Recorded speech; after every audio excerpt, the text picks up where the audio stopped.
It's like Christmas Day every day in the warehouse. You'd open a bunch of parcels and you'd get surprised as to what was in there. And sometimes you wouldn't know who they were from. It's costing the industry billions, isn't it? It's becoming more organised. So we're seeing different types of fraud. Sometimes it's label fraud. Sometimes it's brick in a box or an empty parcel. Sometimes it's fakes coming back. We're seeing stories in the news even of customers using AI manipulated photographs of items that they're submitting.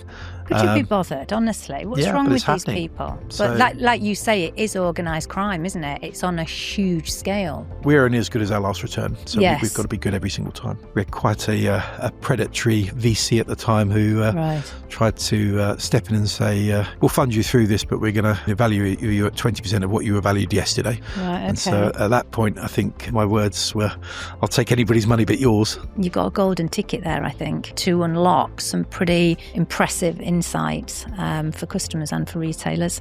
Go big or go home.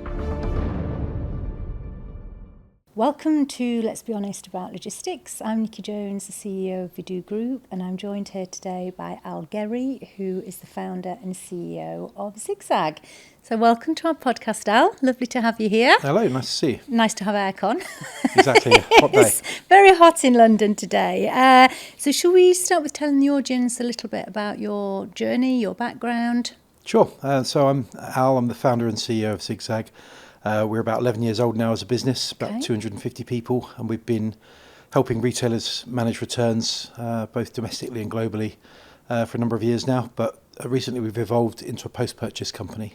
So we're working from the checkout onwards to help people manage notifications, track and trace capability, where's my order, and helping everything that goes on post-purchase right through to when an item gets returned from pretty much anywhere in the world, actually. That's quite interesting around the post-purchase from a sort of returns fraud perspective, isn't it? Yeah, it's all linked. I mean, certainly the journey for us starts the minute somebody clicks buy. Yeah. And then we are responsible for making sure that customers know when items are going to be delivered. Mm-hmm. And then when it comes to returns, we're looking at who, what, where, when and why. Right. So who's the customer? What are they returning? Where are they? What's the reason for that return? Yes. And where are they in the world, and where's that product got to go from and to? Right. Sometimes that does involve fraud as well, as unfortunately retailers are experiencing more fraud on the increase. Yeah. But we're working with different technologies to help combat that and understand which transactions are safe and which ones might be risky. Right, okay, understood. And how many parcels would you say are going through your network annually? So it's millions every month. I mean, we processed about 50 million returns last year, and it'll be higher this year. So we've got some big new logos coming on the platform that's driving that growth. We work with all sizes of retailers, so it's not just enterprise. We work with SMEs right up to the Zara's, Selfridges, Superdrys and Sports Directs of the world. And they've all got different requirements, but the one thing they've all got in common is they all need returns. Yeah, definitely. And the right sort of solutions around that, because it is a pivotal part of the journey, isn't it, for them? Yeah, very much so. And I think it's becoming more of an opportunity than just a necessary evil. Yes. Customers are more demanding of retailers these days. They vote with their feet. And we're seeing retailers starting to try and differentiate by having better returns policies, by having more flexible returns policies, but also making it easier for that customer to return and not trying to make it a barrier to shopping. And do you think are retailers seeing that? Are they seeing that customer loyalty is waning a little bit?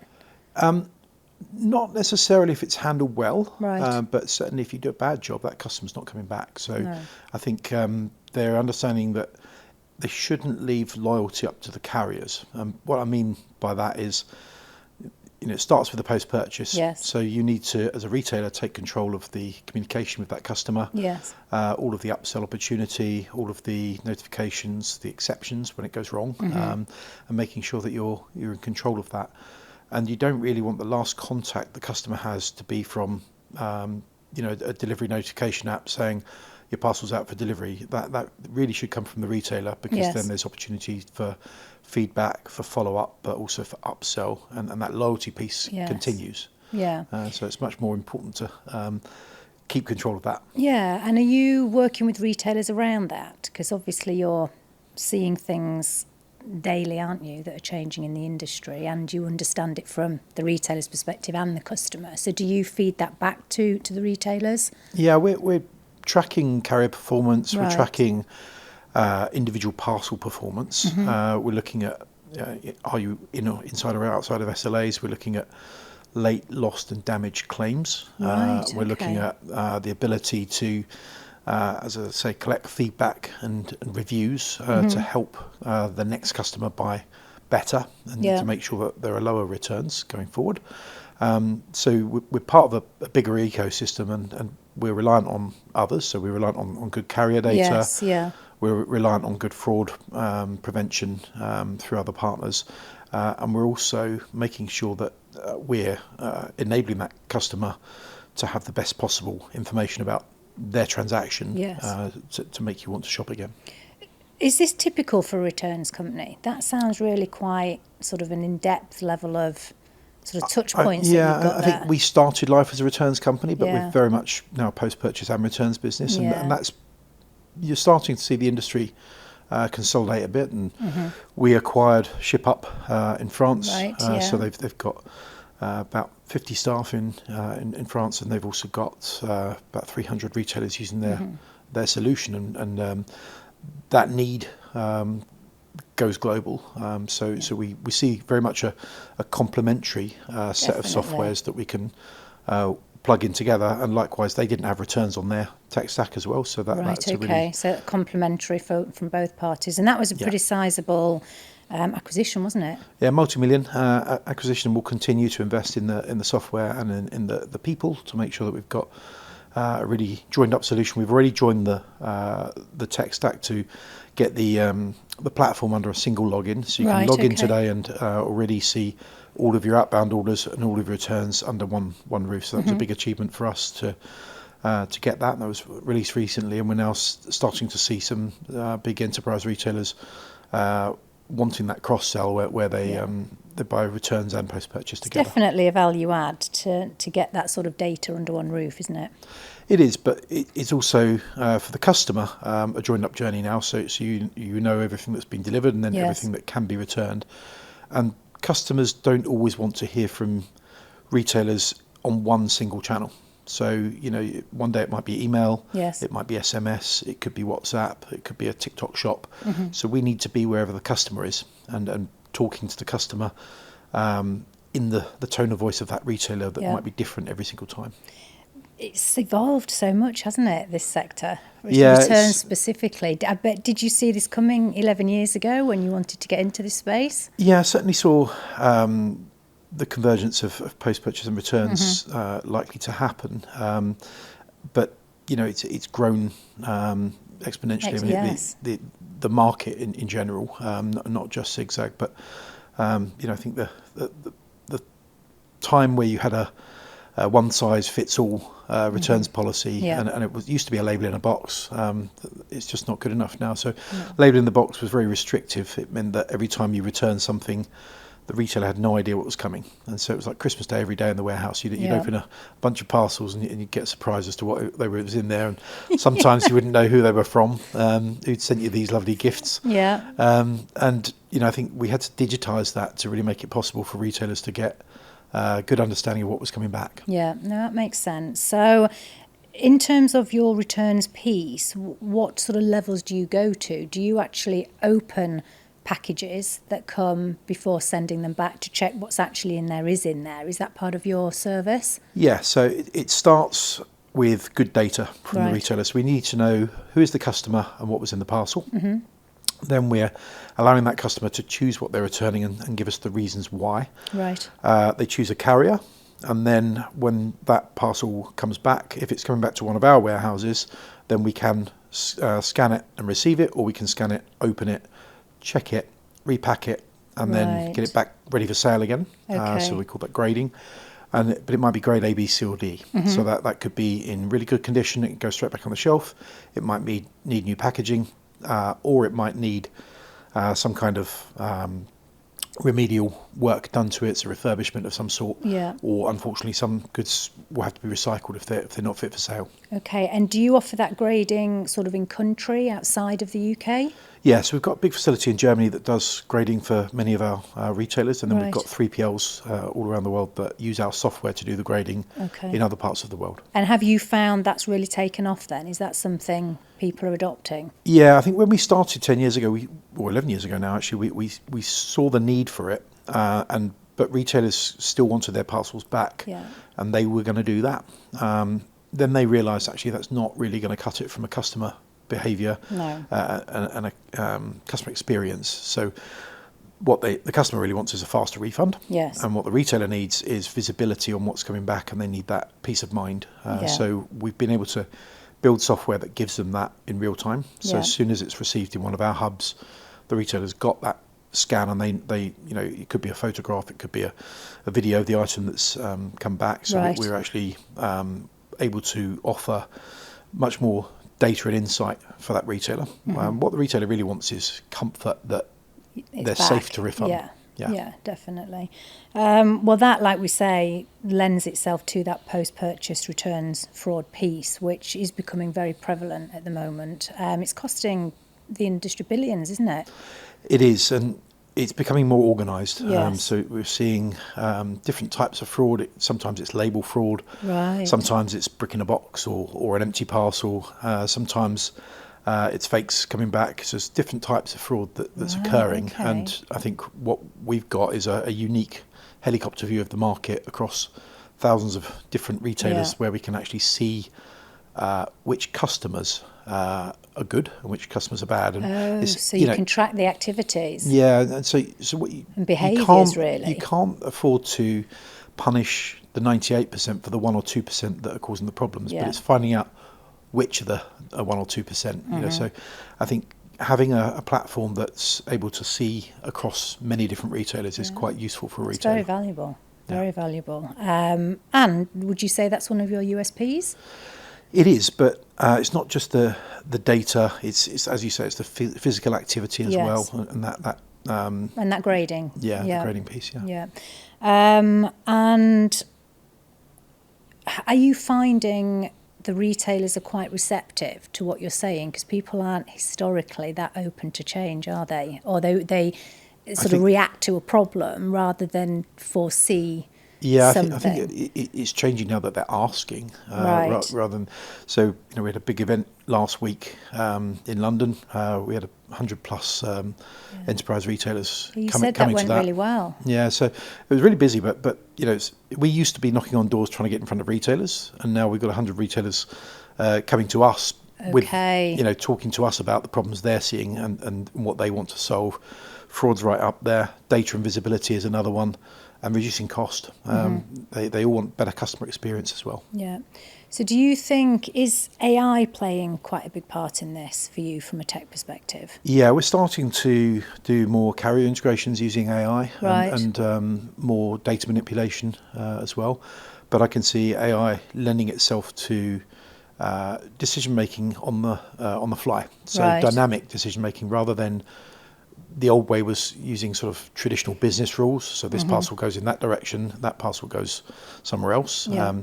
I think what you'll see is much more personalisation down to a single customer level, looking at what's in the parcel, looking at the value of the goods, the risk score, the fraud risk, and making sure that you can handle each parcel differently and dynamically. And so AI will be able to do that in real time, but with continuous improvement. So. Yeah, but still I'm assuming you've got to remain to have some of that human element, haven't you? Companies can't solely be responsible on the tech. I think domain expertise goes a long way. Yeah. We've got a lot of really credible people in the team that have got many grey hairs and years of experience in the industry. So they can sense check what AI is actually sort of kicking out. Check do we believe the data? Yes. And check is it the data that retailers actually asking for?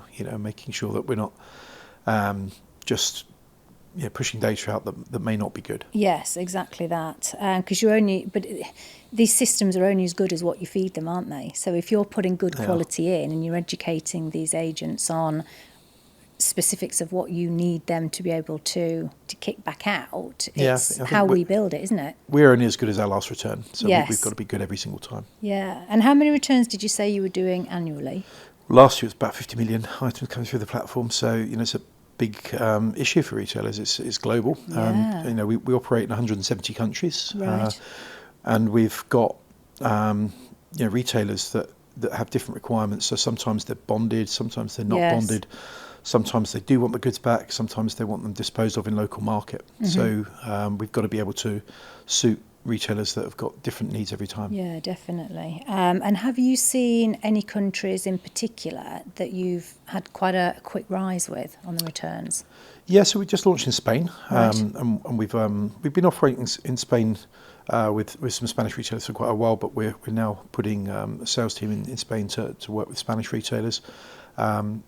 One of our new markets as well is in Germany. So we've got a big warehouse in Germany that's been operating about 5-6 years now for post-Brexit, and we've seen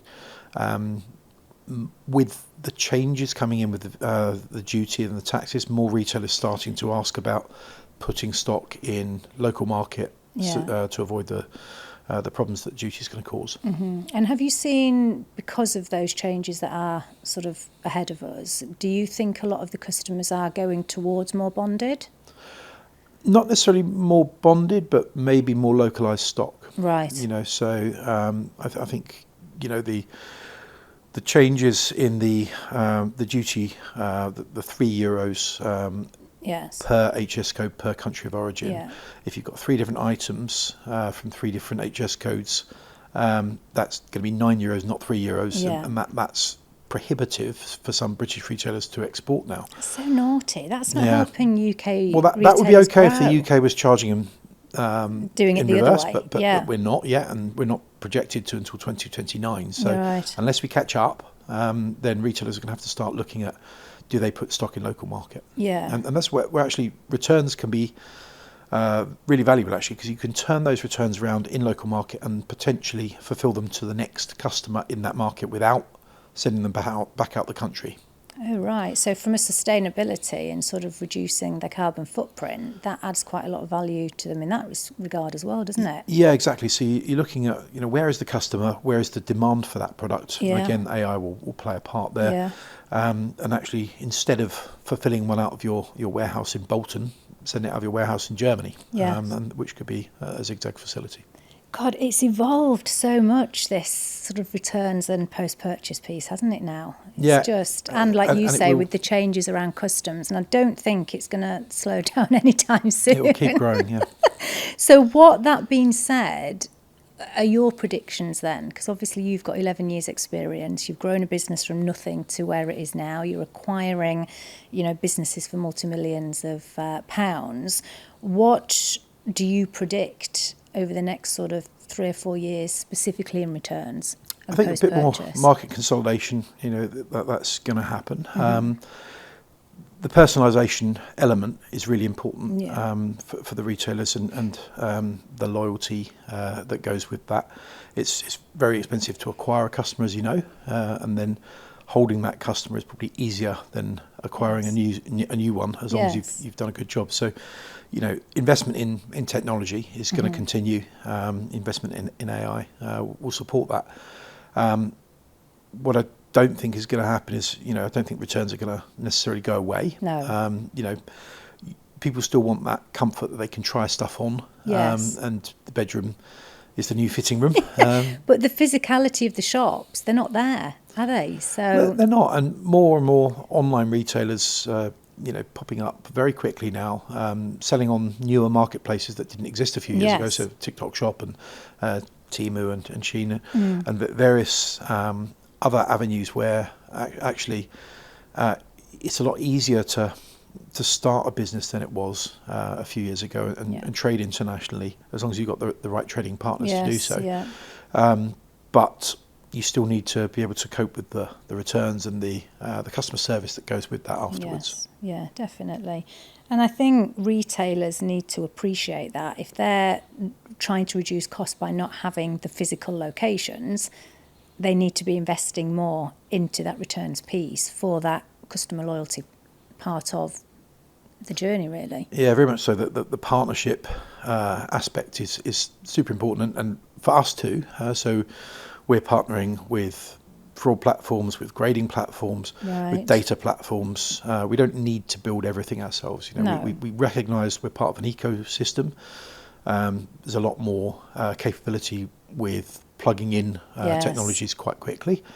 So iPaaS systems like Vasori or Patchworks and various other technologies that can enable us to grow more quickly. Yeah, and do you find those barriers are down now when it comes to collaboration? Are you finding people are more open to having those conversations with you? Yeah, us included. Like we've dropped our guard and we're very open to working with what we may have once considered competitors even, So you were quite guarded initially? I think we were, yeah. But I think everybody was, and now we're carrier agnostic. We work with any carrier. We work with other providers in the space. We carry traffic for other people. Other people can use our warehouse, and likewise we'll use other people's warehouse in other countries. So I think that collaboration is here to stay, and it's about enabling the right partners and making sure that you've got the metrics to track that to protect your own brand and that of your customers. Yeah, and it is about that sort of full end-to-end supply chain, isn't it? Because if you all get a piece of it as you're going through the journey and the customer's happy at the end, the process will continue, won't it? Yeah, it's about building the best solution you possibly can rather than trying to build everything. Yes. Well, you can't be good at everything. That's the thing, isn't it?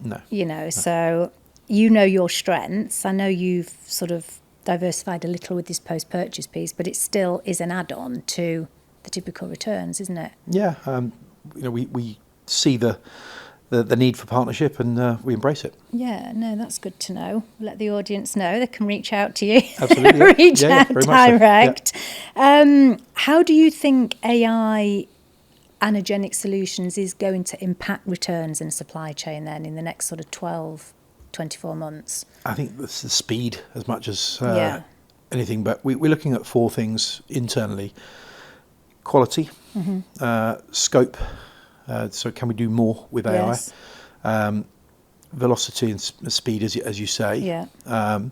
Obviously cost, and then really making sure that it's a better experience all round, and that we're not actually just cutting corners. I think we've got to make sure that anything we introduce is actually improvement. Yeah, so not trending on the back of AI and these sort of agentic solutions because everyone's doing it. The fact you actually understand why you're doing it and you know it's a certain part of what you're doing, but it's not the full picture. You've got to have that human engagement as well. Yeah, continuous improvement. Very much. Continuous improvement. Yeah. That's what I was looking for. You're doing my job for me. So are you seeing any trends that you think will stick? Sort of, I know people talk about AI and purchase and returns fraud, but is there anything else, because you're so close to it and this is your baby really, you've grown this from nothing, anything else you're seeing that you're thinking, do you know what, that might actually latch on?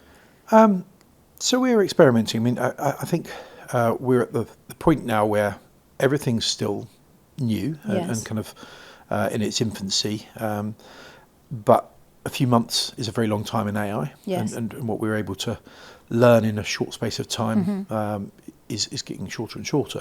So I think it's okay to fail, but fail quickly. And we're trialing new technologies, but as I say, we don't need to build them now, so we can plug in. So I think for us, what it's about is actually enabling that plugging in of alternative technologies that complement what we do. Not necessarily trying to build or own everything, but create those efficiencies, and it's okay to kind of do a revenue share. As long as it's a better solution. Fraud is one.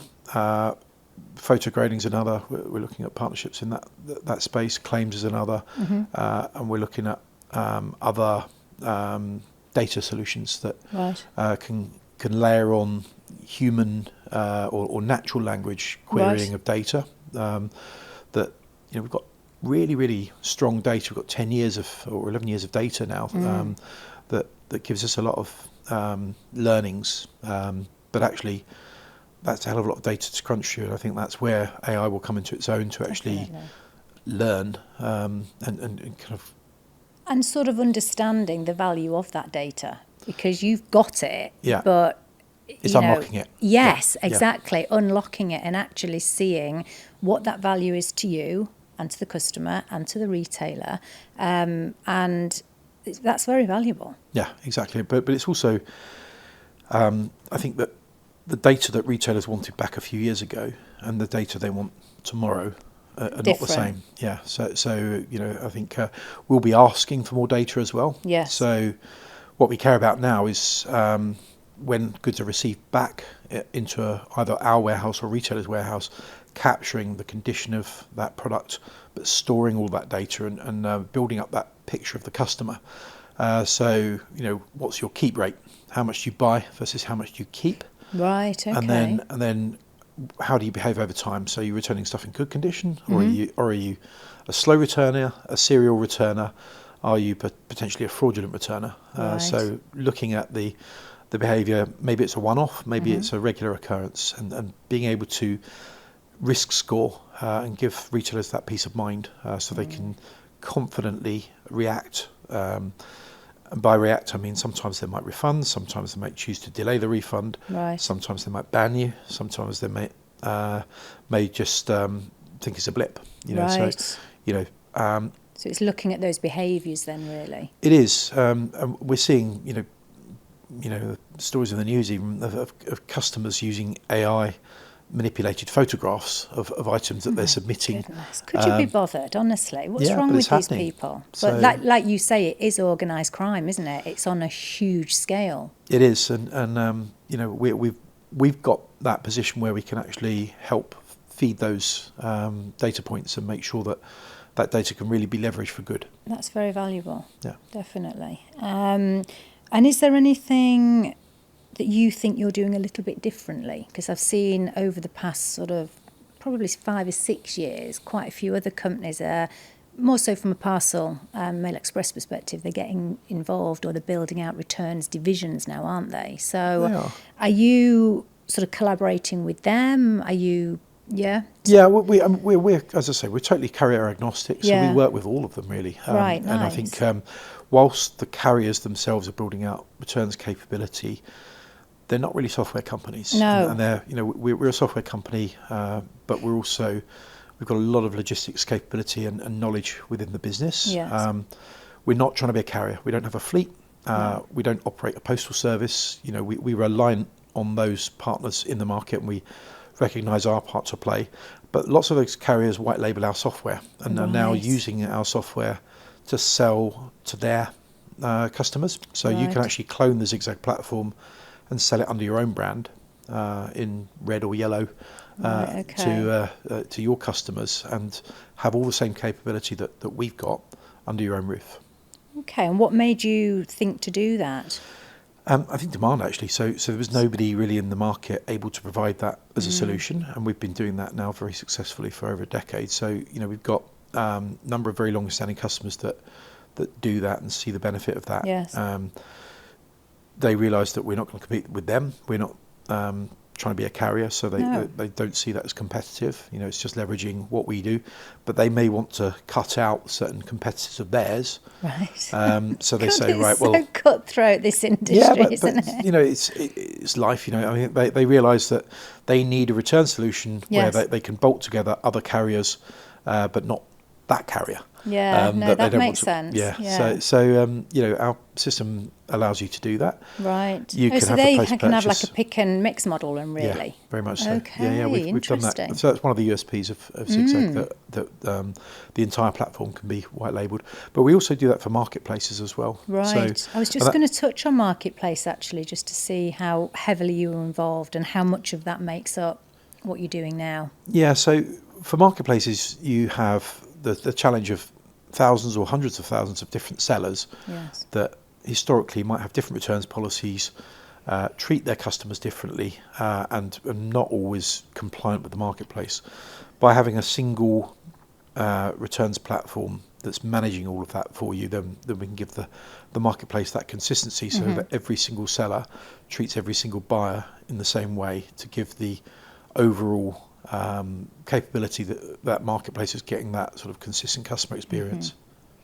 You've seen a gap here, haven't you, over the last few years? Definitely, especially how you're positioning yourself as the tech business, because you're not actually then seen as a threat or a competitor. But if you think about what you're doing, you're clearing up with a lot of these businesses. Yeah.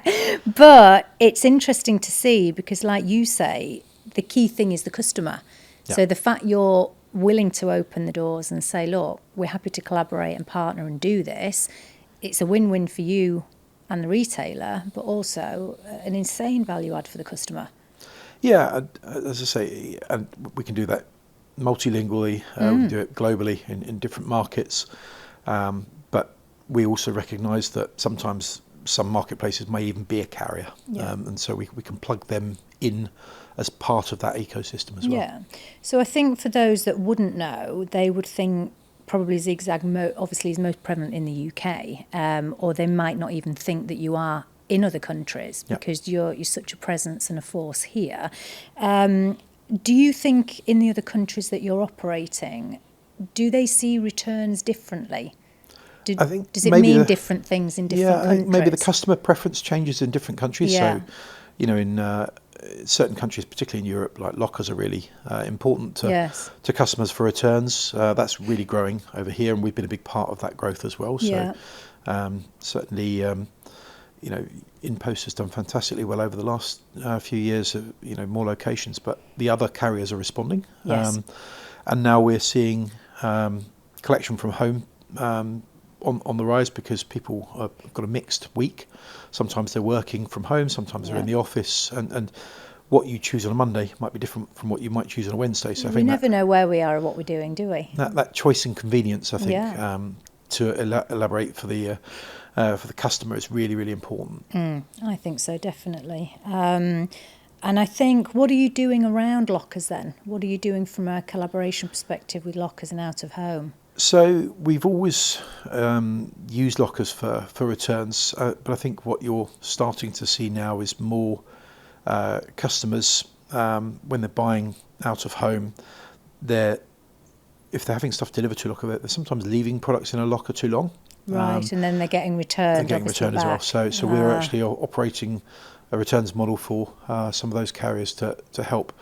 But it may be that we can turn that round and relabel it and have it delivered on a different carrier, for example, if necessary. Rather than turning it and sending it all the way home, we might just send it out on a different carrier to have it delivered. And give an option to do the next day or something like that. Yeah, but also, do you need to return it all the way back to what might be a different country? Yes. Or can we deal with that product in market? Mm-hmm. And are you getting involved with the sort of pre-loved market? Yes, on the rise again. So things like Vinted and that's it. Everyone's talking about that. It's space, aren't they? It's growing, but I think we're starting to see more and more demand for resale of returns on marketplaces as well. Yes. So my background was working in lots of e-commerce marketplaces. Previously, used to work with a company called Pentagon that does all the e-commerce for lots of big brands on eBay and Amazon, but now 100 plus different channels. So well, we didn't get into this, did we? We jumped straight into ZigZag because I was excited about this acquisition. But so talk me through then in the audience a little bit about pre-ZigZag then. What were the few years that led you to find ZigZag? I was a retailer for about 20 years, and I saw the problem of returns coming firsthand. So going to the warehouse every day and see the pile of returns coming back. And I had a warehouse manager who once said to me, "I wish I had £1 for every return," and that got me thinking how to solve that problem for retailers. But it very much was linked to the idea of reselling in marketplaces as well. But I think back when we started, that retailers weren't quite ready for that. Now marketplaces are kind of the answer. Yeah, definitely. So did you find it quite difficult to educate people in the early days of ZigZag then? Certainly, the investment market Right. wasn't ready for a return solution. When I took it to market, we had to be crowdfunded because we couldn't get the investors interested at the very beginning, and then after a few years, the market's changed massively. Yeah. I They'll think be knocking that on your now door the now, investors I definitely bet. recognise it. Yeah. I'm sure they do. I'm Yeah. sure they do.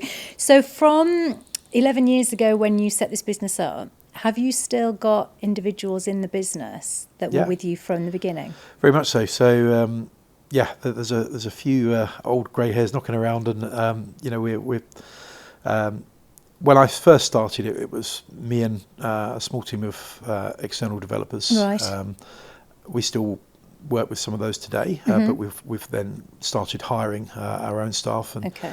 quite a few staff have been with us for 9-10 years. So yeah, That's very good. So they're clearly the rate that you're growing, and you're clearly happy to invest and reinvest into the business. So that in turn, I'm assuming, will offer them, opportunities to progress and develop their career. Yeah, absolutely, and I think we've tried to hire from within the industry, so people that understand the problem. They're either ex-retail or they're from a carrier. Yes, And I think makes that's a really difference, helped us. doesn't it? Yeah, Yeah, definitely. So what size are you now in terms of people? about 250. Wow, is that all full time? Yeah. Wow, gosh. And what do you think the roadmap's going to look like over the next sort of couple of years for you? So, as I say, more AI, and that can be anywhere. So it could be in the warehouse, it can be finance, it can be sales and marketing, or it can be features and product led, process and operations. I think it's going to be everywhere. Yes. And it's about choosing the right technologies. As I say, you don't have to build everything ourselves. We can plug into technologies that are out there, but really enabling it and making it easier. Speed to market is critical. Yes, definitely. And do you think you will want to launch in any other countries? Is that on your radar? Yeah, I mean, we launched Spain last year. I think we've been in a fortunate position through the white labels that we can sell into other markets without necessarily having to have people in those markets. Right, okay. So we sell to large carrier that operates in a particular market, and they'll sell it to their customers. So that's been a good growth strategy So you for us. don't necessarily need to invest in that particular country or region. Not then, always, do you? but sometimes there's no substitute for having people on the ground speaking the right language on the right That's time it, zone. yeah. And I think we recognise that, but we'd be careful about which markets we choose. But I think the demand is everywhere. Yeah, definitely. I agree with that. You've had a very interesting background. And obviously, I'm sure you've gone through some pain with building a business like ZigZag to where it is now. Has there ever been a failure or a setback in your career that actually became a turning point for you? Well, I think the eve of COVID was a really big moment, actually. Yeah. And when we first had lockdown, everybody stopped buying. Yes. And so we actually thought, God, the business is going to collapse. People ran out and they're buying toilet roll, but they weren't buying any. Not buying clothes. Any clothes, and that the kind of we had quite a predatory VC at the time who tried to step in and say, we'll fund you through this, but we're going to value you at 20% of what you were valued yesterday. Right, okay. And so at that point, I think my words were, "I'll take anybody's money but yours." And so, but actually, COVID then turned and became went the other way, didn't it? A real big opportunity. Have you still got him on board now? No. I think we've exited Parted company. Parted company, but in a good way. We sold the business and we were able to grow very quickly through COVID and actually find a very supportive acquirer that has helped us to grow the business. Yeah. Did that teach you any lessons going through that journey?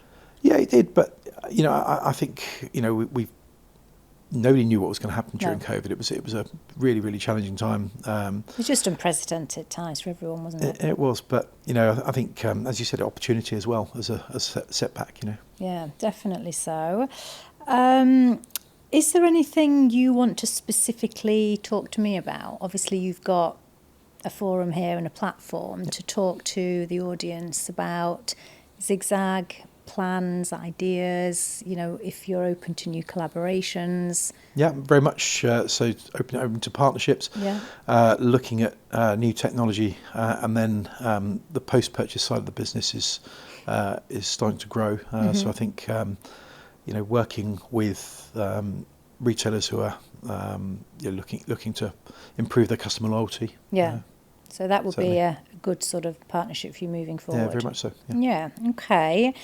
And I'm just trying to think what the audience are going to want to know, because we've rattled so much off because you're living and breathing this business. Do you think there's anything else you can tell me around your business that will differentiate you from another returns company if somebody is looking for a new partner? Yeah, I think global scale Right. is the real thing, that logistics capability. So you can buy carrier rates from us, or Yes. you can use your own. So we're quite flexible in Right. that approach, and we find that 70% of our retailers buy carriage from us because we've got good rates, and they see the benefit in us managing those carriers both domestically and globally. Okay. Some of the other providers in the market, they may be only good on one platform, like Shopify, for example. We operate across all markets. Some can only do SMEs. We can do SMEs or enterprise, Right. and everything in between. So I think that our scale means that we can operate at different levels. Right. And the setup times, really, it's actually quite easy now to get onboarded. We've got people live in a matter of days, Right. and even enterprise retailers who are quite complex with lots of requirements live in matter of a couple of weeks or Right. What are you doing carrier integrations in a matter of days? We carrier integrations, we've already got we've got a huge carrier library of pretty Right. much everything you need. But if you need a new carrier library, that's now hours instead of months on the AI side. But obviously there's always a queue, and Yes. we were onboarding as fast as we can. But in general, if you've got a carrier, unless it's an unusual one that we've never dealt with before, Right. then it's probably already in our So you're library. probably aware of them, Really, yeah. all you've got to do is kind of give us a data feed of what's in the parcel. Yeah. So the same data that you give to that carrier when you're shipping outbound. And we've got plugins for things like Shopify and Limworks and Yeah. all the shopping platforms. This is the key. You're making it simple, aren't you? So there's We a try lot to. that goes in it behind the scenes, but from a client or a customer perspective, they think, well, actually, that's pretty easy. We can get the bulk of it done through ZigZag. Why would we not? Yeah, I think it's about speed to market and also making sure that we're adding some value for their customers. So it's got to be an improvement, either a cost improvement or a process improvement. What the retailers often find is we're saving money the other end as well. So when the goods get back, Yes. it's quicker to process in the warehouse. There's less manual work. That visibility piece gives them a lot more comfort that they know how to manage their customer service. Reduction in WSMO, so where's my order? Right, okay. And then where's my refund? So the biggest two questions a retailer gets asked in customer service is where's my order, where's my refund? And if we can solve those two problems, which we do, Yes. that's a hidden cost that's going to really reduce the impact on a retailer. What do you think it's typically taking to get a refund? What's the sort of lead time? Depends if it's domestic or international, Right. and it depends on the trust level that you've got for that customer. So that's where the Right. data comes in. It could be instant.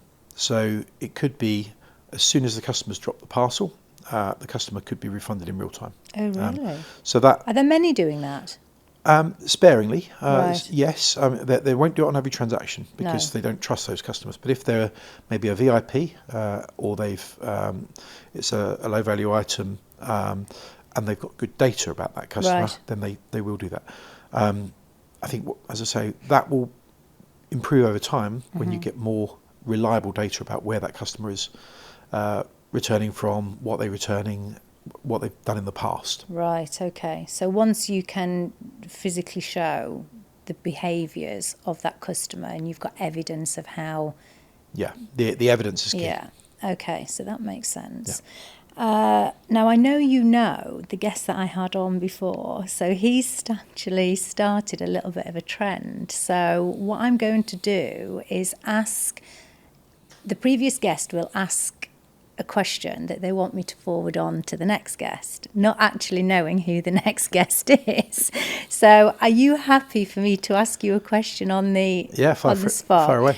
So his question was, let me get this right. In detail, can you give your opinion on your thoughts within the parcel industry over the next sort of 5 years? So any predictions, any sort of insights that you may have around what's going to happen? Yeah, I think there's been some big moves in the last few weeks with Amazon coming into the market. Yes, true. As a 3PL. Yes. And I think that's going to shake the market up a lot. An AI transformation is really going to improve the way parcels move, the way carriers operate, and create some good efficiencies, I think. Yes, agreed. But only if the carriers invest. So I think it's going to be pain before gain. Yes, yeah, in definitely. terms of the cost of Amazon of is doing going to that. be a bit of a game changer, I think, isn't it? It is, and that whole end-to-end piece is really quite exciting, Yeah. but quite a challenge for some of the smaller 3PLs that have got to fend that off, and so they've got the ability to bring costs down, Yes. and I think that's really going to push the market quite hard. Yeah, But definitely. And do you think there's anything other than what we've discussed specifically from your perspective, from returns or post-purchase? Do you think there's anything else that might start to be rearing its head over the next few years? Well, I think the whole thing around compliance, lots more going on with duties and tariffs. I think they're here Yes. to stay, and that pressure that it puts on the retailer, but also on the Yes. carriers, and the customer becomes more and more demanding, but Yes. they're not always willing to bear the cost. No. So I think the margins are going to get really, really squeezed. Yeah. And they're tight now, aren't they? They are. So it's about finding those efficiencies as quickly as you can, and identifying them in the first place. Yeah. What are they? And then how do Definitely. you unlock them? You love doing this, don't you? I can tell. Yeah. You're It's still 11 years on, super passionate about creating a solution, being innovative, trying to do things a little bit differently, forward thinking.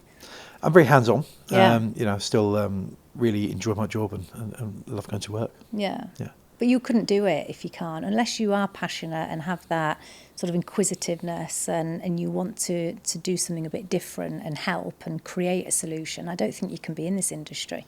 No, It's too hard. Go big or go home. Go big, that's it. No plan B, as one of No, my exactly. previous guests said the other week. Yeah. So we are coming to the end of the podcast, Al. Is there anything else you feel you'd like to address before we move to our quick fire round? No, far away. Fire away. You are happy, you sure? It's nothing too crazy. So morning person or night owl? Or both. You like both? No, both. Definitely both. I don't sleep very much, so How many hours do you get? 4 to 6 hours, I reckon. Oh, gosh, Yeah, that's not so, a lot at all. Most used emoji? Thumbs up. Oh yeah, that's a good one. Is there a particular food you could eat every day? Curry. Curry. Yeah. The men saying curry.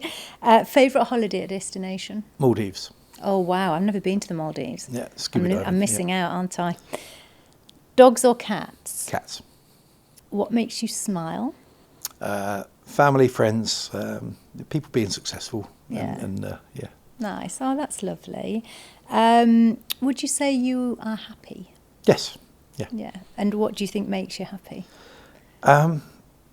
I enjoy being able to relax and have a good social life as well as work. Yeah. You know, I love my job, but I Yeah. also You love to enjoy need that myself. downtime Good and balance. switching off. Yeah, Yeah. definitely. Is there a guilty pleasure you're willing to admit on air? Probably got sweet tooth chocolate. Got a sweet tooth chocolate. Oh my God, I must. Actually, I'm more cheese and biscuits now. Yeah. I've gone off the chocolate, but I'm sure I'll go back to it. Is there a question you wished people would ask you more often? I think, tell us how you can solve our returns problem. Yes. You just love to, little conundrum. You like to have create a solution. Is there any advice you would give your younger self? I think start the business earlier. I think we started in 2015 and pretty much nobody done what we were doing at that time. So, but I actually had the idea quite a bit earlier than that. You know, what made you sort of not go a bit earlier? I think funding, funding, yeah. And really, I sort of I read a book by Felix Dennis called How to Get Rich. And it was one little line in there that said, if you've got nothing, you've got nothing to lose, which is, I think, an old Bob Dylan song. Yeah. And it resonated with me, and I thought, right, now's the moment. Yeah. And what were you doing at that moment when you thought that? Well, I was a retailer. I was working for Office Shoes and then Mountain Warehouse doing e-commerce and head of multi-channel, sort of managing all the logistics. So I was always in parcels and e-commerce. But, but I recognised that the market needed a solution, and I've kind of been sat on this idea for a couple of years or a few years, in fact, and I thought, well, if I don't do it now, somebody else is going to do it. Someone else will do it. Yeah. That's the thing, isn't it? And did you have somebody that sort of came on board pretty quickly with you? Or? Yeah, so I had a co-founder called Lawrence Guy. And Lawrence was really helpful in giving us some investment to get the business going. Right, okay. Yeah. So then what more do you need? It's just a bit of grit then, isn't it? And that determination to keep it moving. But you must be proud now when you look back.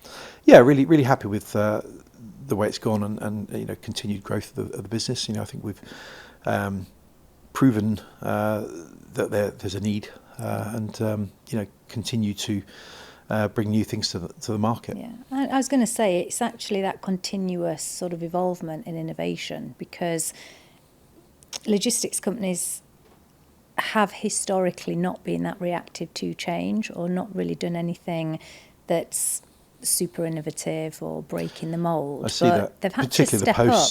Correct. Yeah. And I think they're now starting to think, things are getting pretty serious. We've got to start diversifying. We've got to start getting ourselves in the game a little bit, because back in the day, if you look at DPD and they had their, 1 hour window and they were super sort of innovative in terms of what they were doing, everyone then caught up. Yeah. And that's happening now. As soon as somebody brings something out, 6 or 12 months, there's something else. You've got to keep evolving, haven't you, and moving. You have, and it's not going to stand still.